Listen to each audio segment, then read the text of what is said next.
bienvenue dans cette première vidéo. Alors nous allons parler des relations à distance. Si tu es dans une relation à distance ou tu connais quelqu'un dans une relation à distance, cette vidéo est pour toi. J'ai l'idée de faire cette vidéo en parlant avec une amie. Elle me disait, est-ce que tu crois vraiment que les relations à distance c'est possible? Je me suis dit, ça peut être une bonne idée de vidéo. On tombe amoureux, mais c'est pas nous qui choisissons de qui nous tombons amoureux. L'amour tombe comme ça. Donc est-ce que l'amour à distance est réellement possible? Selon moi, oui, l'amour à distance est possible. Nous allons aborder dans un premier temps les points positifs et les points négatifs d'une relation à distance.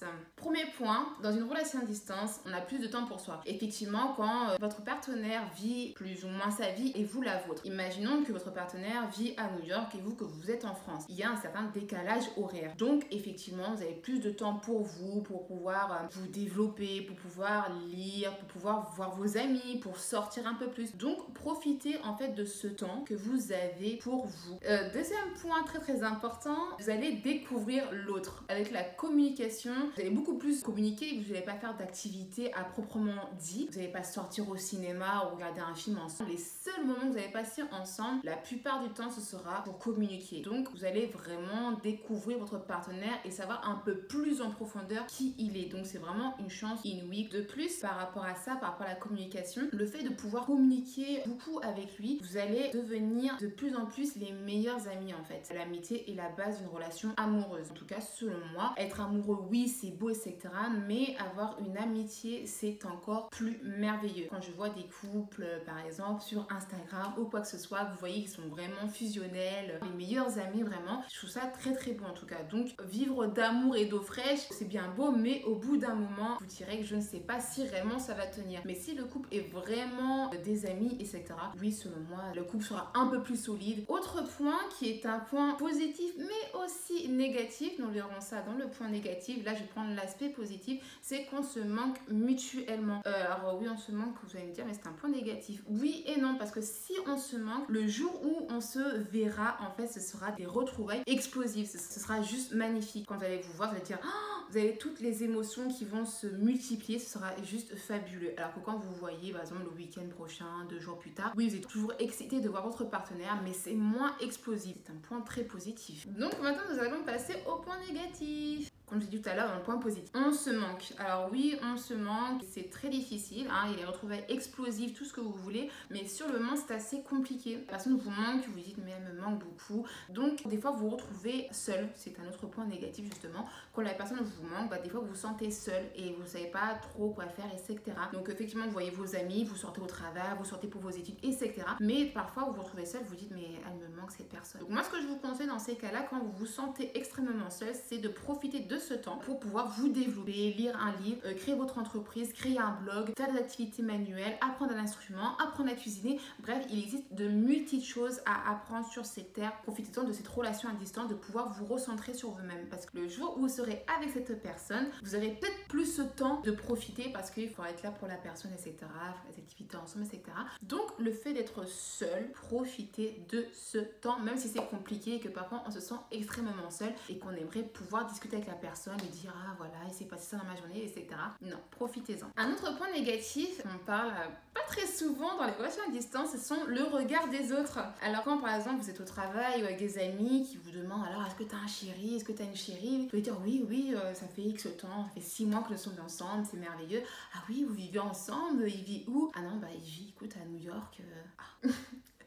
Donc à ce moment-là, les gens peuvent vous voir comme deux petits enfants, pour dire mais t'es sûr que c'est faisable, enfin t'es sûr qu'il te trompe pas, mais pourquoi tu choisis pas quelqu'un qui est en France avec toi? Donc voilà, des fois le regard des personnes c'est assez pesant, on regarde d'une manière ok, on va se faire à distance.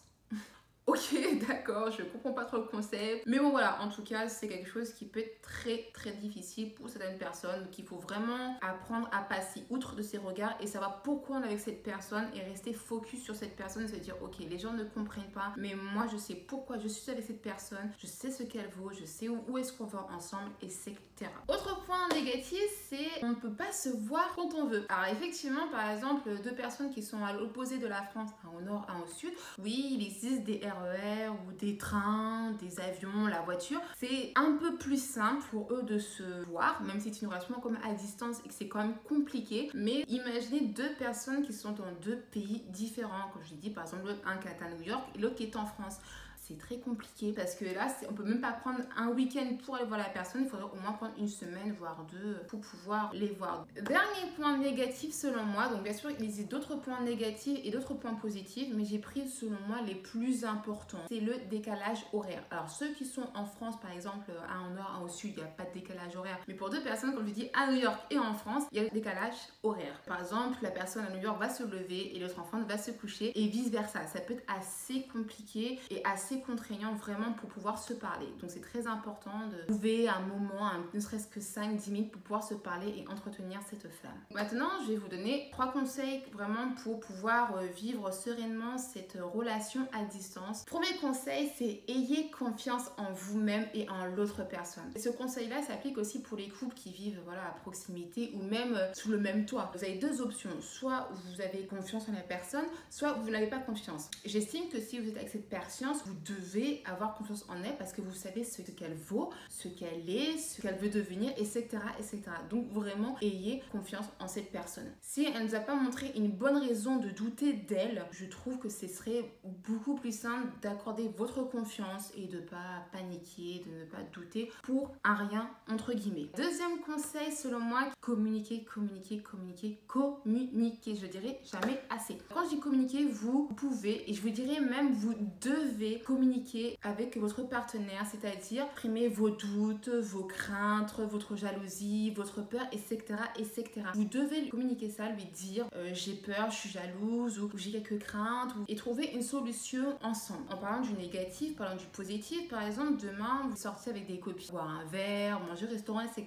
Communiquez avec votre partenaire. Ah, tu sais, chérie, j'ai mangé avec mes copines, j'ai appris qu'une était enceinte, l'autre qui va se marier, je suis trop contente pour elle, ou je sais pas, j'ai eu mon diplôme. Partagez les moments de peine et partagez les moments de joie avec votre partenaire. Cela va vous ressouder. Ce sera des sujets de conversation aussi et grâce à ça, vous serez vraiment des amis. Je pense que dans un couple, on devrait tout se dire. Les moments de joie, les moments de peine. Ensuite, c'est très important, le romantisme a une grande part, joue un grand rôle en tout cas dans cette relation à distance ou pas d'ailleurs. Soyez romantique. Exprimez verbalement ou non verbalement. Dites-lui que vous l'aimez. C'est vraiment très important et ça va rassurer la personne parce que la peur se multiplie vraiment quand on est à distance. Donc la technologie a vraiment évolué. Il existe différents moyens de pouvoir garder la communication.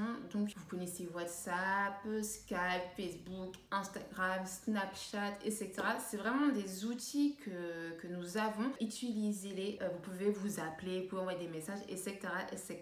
Il existe un autre moyen que très peu d'entre nous utilisons, en tout cas pour ceux qui sont en relation à distance, c'est les lettres par la poste tout simplement. Oui, alors Snapchat, etc., c'est très important, c'est super, etc.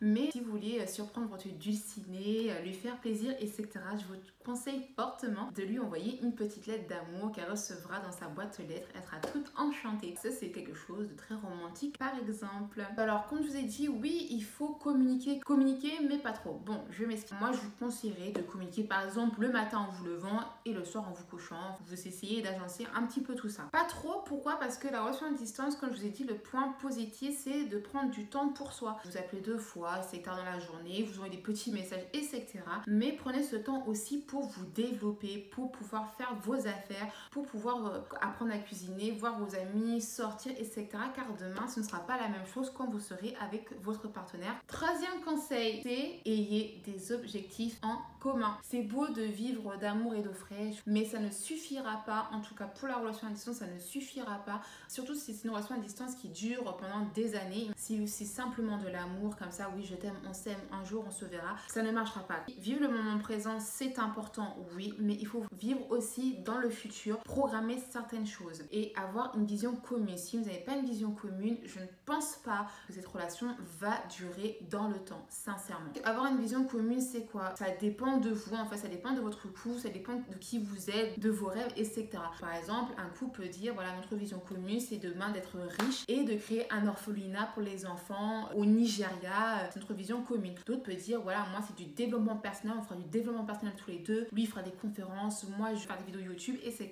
C'est vraiment d'avoir une vision commune. Parler de mariage, d'enfants, d'éducation, de sexualité aussi. Chrétien ou pas chrétien d'ailleurs, il me semble très important d'aborder ce sujet. Vraiment aborder toutes sortes de sujets et vraiment ayez une vision commune. Avoir une vision commune vous permettra réellement de vous projeter dans l'avenir et donc du coup d'avoir une certaine forme d'espoir, une certaine forme d'espérance. Cela permettra d'avoir une pérennisation du couple. En conclusion, il faut avoir confiance en vous et confiance en votre partenaire. Communiquer et avoir un objectif, des objectifs en commun.